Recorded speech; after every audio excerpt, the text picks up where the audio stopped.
Hello, welcome to the Advanced Instruments training on the GPR-2900 oxygen analyzer percent level. Now, we will be going over calibration and also just maintenance on the analyzer. Now, when you first receive this unit, you will get the oxygen sensor, the flow-through adapter, the main module, and the interconnecting cables both for the power and for the sensor itself. Now, when you first receive the unit, you want to power on to confirm that the electronics is functioning correctly. Now, as you can see on the menu, the system does a startup test when power is first received to the unit. Confirm that all tests are passed. Once that happens, you're going to be taken to the main screen of the analyzer. Right now, we're reading 0%, which is what you should be reading when you first power this unit on. Now, if you notice, you're on auto sampling at the 1% range.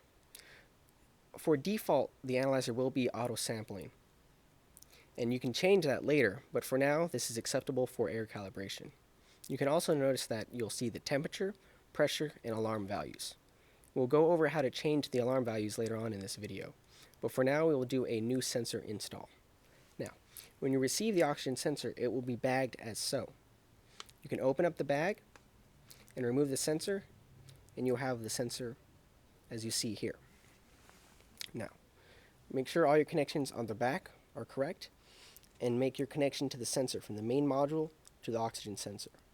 Now, you'll see there are actually ridges that correspond to the pins to allow you to connect correctly from the sensor to the main module.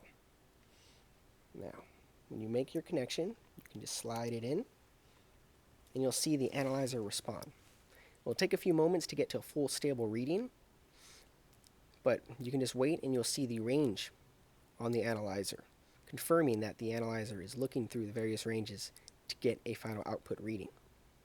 Now, with this percent analyzer, we can perform an ambient air calibration. What you want to do is confirm your connections are solid and you have a valid reading. No one sensor is produced the same and will have varying outputs. Thus, when you first install your sensor, you may not read 20.9. Do not be alarmed, as that's what the calibration is for. You just want a healthy sensor that will respond to oxygen, as we see here. Now, to perform our calibration, we hit the menu button, which will take us to the main menu of the analyzer. Calibration is already highlighted, and you can hit Enter to go to the calibration menu. Now, when you first do a sensor installation, it is recommended to perform a default span and a default 0. When you're at default 0, press Enter, and you see Factory Default Set. This essentially eliminates any prior calibrations done to the analyzer at the factory, and is advised to be done when you install a sensor. Repeat the process with the default span option, hit Enter, and again, Factory Default Set will appear. Once that is done, scroll up to Span Calibration and hit Enter. As you can see, the value 20.9 is already preset at the factory. This is done because this is the amount of oxygen present in ambient air. If you would like to change that, you can hit the up or down buttons to change the value. However, for this air calibration, 20.9 will do. You press Enter to scroll through each digit, and once you are complete, you'll get taken to a menu that looks like the home screen. This is done to show you the actual live output of the sensor reading in the air, and it will give you two options. 1, hit Enter to calibrate, or 2, menu to abort. You want to confirm that the reading is stable and take anywhere from 10 to 15 seconds to view the reading and confirm that it is not fluctuating. This is essential as you want a reading that is stable and correct on 20.9. Now, as you see, it went from 21.2 to 21.1, but is fairly stable now. Now we can press Enter to calibrate. You'll get prompted if this is a new sensor. Hit down for no, up for yes. You will hit up for yes and press Enter. You will get a confirmation on the new sensor. Again, push up for yes or 2 for no.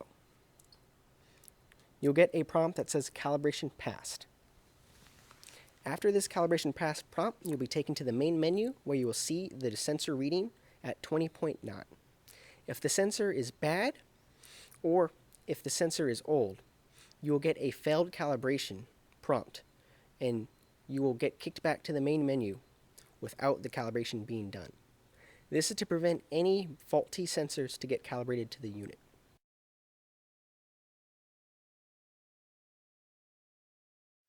We will now go over configuring the alarms on this analyzer. Again, you hit Menu to get taken to the main menu, and scroll down to the Configure Alarms option. Press Enter. There are two alarms with this analyzer that have relay connections on the back, Alarm 1 and Alarm 2. You also have the option of pulsing, which essentially, if you are tied into a system that is low powered and you only want to send a pulse signal, you hit Enter and set your delay value. That will configure the alarms to pulse for that amount of time and then de-energize. You also have the options to make the alarms audible, and you can enter for no or enter for yes. And you have the option to bypass the alarms. If yes and is enabled, both alarm 1 and 2 will be bypassed and will not alarm. If you hit enter for no, both alarms become active. Now, we scroll back up to alarm 1 and press enter. We have a set point at 2% at mode low. These can both be changed and are user configurable. You press enter and you are prompted to the screen to change your values. Again, you hit up or down to change the level and enter to change your decimal point. Continue to hit enter to exit that screen and set your value. You also have the option to set the mode for either low or high. Right now the alarm is set at 2% low. So if the reading were to drop below 2% oxygen, the alarm would trigger. Hit enter to set to high, and again enter to set to low. We also have a delay option, which is currently set at 1 minute. You hit enter, and again you are taken to the screen where you can configure the values and enter your time in minutes that you would like the alarm to trigger once it has passed the set point. Again, hit enter to exit the screen and get taken back to the alarm 1 menu. You also have the option of latching alarms. This allows the alarms to, once energized, stay energized until a user physically comes to the unit and releases the alarm. This will de-energize the relay and allow the system to go back into a non-alarm state. Hit enter for yes, again enter for no. You also have the fail-safe option. Enter for yes, enter for no. The fail-safe option allows the relay to be energized on non-alarmed states and de-energized in alarmed states. This is used if you would like to have a power failure option, or if your analyzer loses power, to have a backup to seal any type of connection you have to the alarm.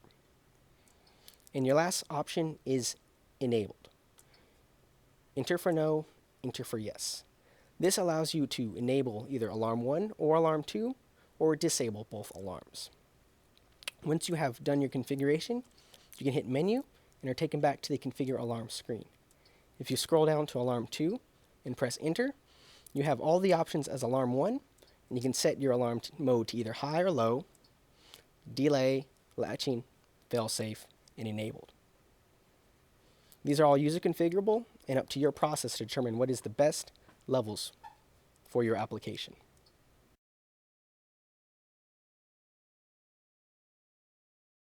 Another new feature we have added to the GPR-2900 series is the option to view history of the sensor. You scroll down to your view history menu from the main menu screen and hit enter. Now, remember when we were prompted to enter yes if it was a new sensor? This is for the view history screen. Once a new sensor is installed, the value will be recorded of that sensor. You will see your max level, your minimum level, and your average level of oxygen when you first installed the sensor. Right now we have max at 25% roughly, and average at 20.1%. Again, that is scroll down to view history, press enter, and you're looking at this screen here. If you would like to clear the history without doing a calibration, just press enter. You will be prompted with reset history. Up for yes, again up for no. If you would like to clear your history, press up for yes and hit enter. Now, when you go back to the view history screen, everything will be defaulted to the current value that is at now and will be taking history from the moment you cleared it. Press menu to escape and taken back to the home screen.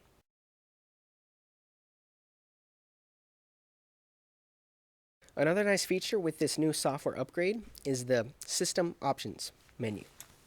From your main menu, scroll down to System Options and press Enter. You will have two options, Security and Define Ranges. We will go over Security for now. You press Enter and you're taken to the Security menu. From here, you have the option to passcode lock your analyzer.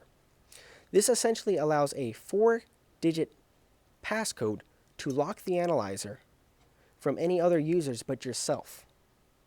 This is ideal if you're in an environment where other people can access the analyzer and possibly disturb the settings without your knowledge. You go to passcode lock and hit enter. Now the system is passcoded lock. You must hit menu and it will ask for your passcode. You enter your passcode. As with the previous screens, up and down to change your value, enter to change your digit, and you hit enter. Once your passcode is set, you'll be taken to the main menu. Again, go to System Options, Security. We currently have Auto Lock off. If you would like the system to default to passcode lock, enter yes, and set your delay in minutes. When there is no button press for the amount of time set, the system will passcode lock itself. You can also set the passcode by pressing enter on set passcode and enter whatever value you would like on the analyzer for the 4-digit passcode lock. Under the Systems Options menu, you also have the option for Define Ranges. If we select enter, we see on the Define Ranges menu we have Edit Ranges, Default Range option, a Default Delay Range option, and a Out of Range option. We'll go over the Edit Ranges option. If you go to the Edit Range option, you can see this analyzer comes standard with 4 ranges, 1%, 5%, 10%, and 25%. These ranges can all be user configurable. And if we go to the 5% range option and select enter, we are taking the screen where we could adjust the value of the range using up, down, and enter. We like to set it to 7, or we can set it back to 5. Select enter, and that value is saved under the Edit Ranges options, as you can see there. This is ideal to match your 4 to 20 output with a certain range of interest that you would like. Again, all 4 ranges can be changed. However, do note, though, that your lowest range cannot be over the next range above. We also have the option for a default range. A default range is the option if you would like the analyzer to default to a range when no key press is selected within a certain amount of time. This is ideal if you are configuring the analyzer and would like to have your range set at, say, 10% to have your 4 to 20 line up to the 10% range. The default delay is currently set at 10 minutes, so within 10 minutes of no key presses, the range will automatically switch to the 10% range. Again, this is ideal if you have service technicians working on the analyzer and you would like to ensure that the range of interest is set once they are done with the analyzer. You also have the out of range option. This is your output range option, and if you select enter, it scrolls through the ranges that are with the analyzer, and currently it is unlocked. That means your 4 to 20 output will stay at whatever current range you're in right now. If you would like to lock that range in to, say, 1%, your 4 to 20 will always be at the 0 to 1% range, regardless of what the screen is showing. This is ideal if you have alarms set off your 4 to 20 and you would not like to trigger those alarms when doing calibration or just regular maintenance on the analyzer. That goes over the security and the define ranges options on the system options menu. If you just select a menu and exit out, you'll be taken back to the main screen where your sampling of the gas is being done. Thank you for your time, and if you have further questions that this video does not address, please feel free to call us or email us. We'll be happy to assist you. Have a good day.